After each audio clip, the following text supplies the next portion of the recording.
राधे राधे। सफला एकादशी की आप सभी को हार्दिक शुभकामना। चलो फिर सफला एकादशी की कथा सुनते हैं। जय श्री राधे। कृष्ण भगवान बोले, हे युधिष्ठिर, मैं दान, स्नान, तीर्थ, तप इत्यादि शुभ कर्मों से शीघ्र प्रसन्न नहीं होता हूँ। एकादशी व्रत करने वाला मुझे प्राणों के समान प्रिय लगता है। पौष मास के कृष्ण पक्ष की एकादशी का नाम सफला है। यह सर्व कार्यों को सफल बनाने वाली है। इसमें नारायण जी की पूजा होती है। ऋतु अनुसार फल, फूल तथा धूप दीप इत्यादि से पूजन करना चाहिए। महात्मा की कथा भी कहता हूँ, प्रेम से सुनो। चंपावती नगरी में एक महिष्मान नाम का राजा राज्य करता था। उसके 4 पुत्र थे। बड़े पुत्र का नाम लुम्पक था।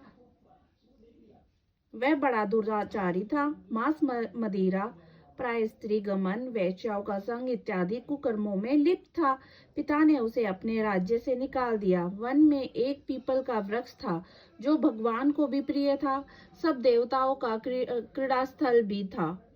ऐसे पतित पावन वृक्ष के सहारे लुम्पक भी रहने लगा, परंतु फिर भी चाल टेढ़ी ही रही। वह पिता के राज्य में चोरी करने चला जाता था तो सेना उसे पकड़कर छोड़ देती थी। एक दिन पौष मास के कृष्ण पक्ष की दशमी की रात्रि को उसने लूट मार अत्याचार किया और तब सेना ने पकड़कर वन को भेज दिया। बेचारा पीपल की शरण में आ गया।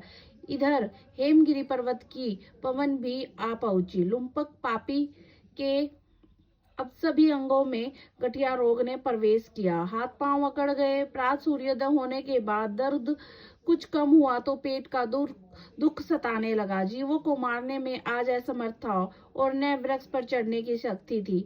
नीचे गिरे हुए फल बीन लाया और पीपल की जड़ में रखकर कहने लगा, हे प्रभु, इन फलों का आप ही भोग लगाइए।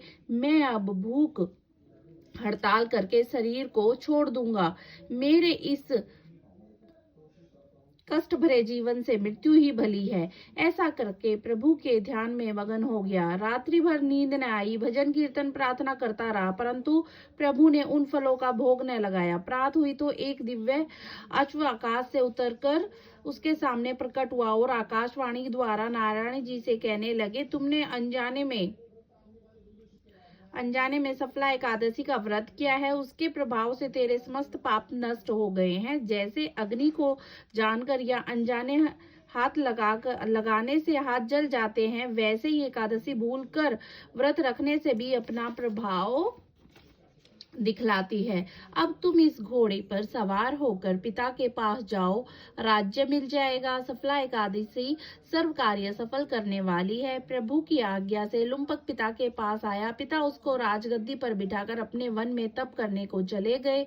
लुम्पक के राज्य में सब प्रजा एकादशी व्रत विधि सहित किया करती थी। सफला एकादशी के महात्म्य को सुनने से अश्वमेघ यज्ञ का फल मिलता है। यह कथा भविष्योत्तर पुराण में वर्णित है। इस दिन तिल और गुड़ का सागर लिया जाता है। दूध से बनी मिठाई, फल और मेवा भी ले सकते हैं। राधे राधे।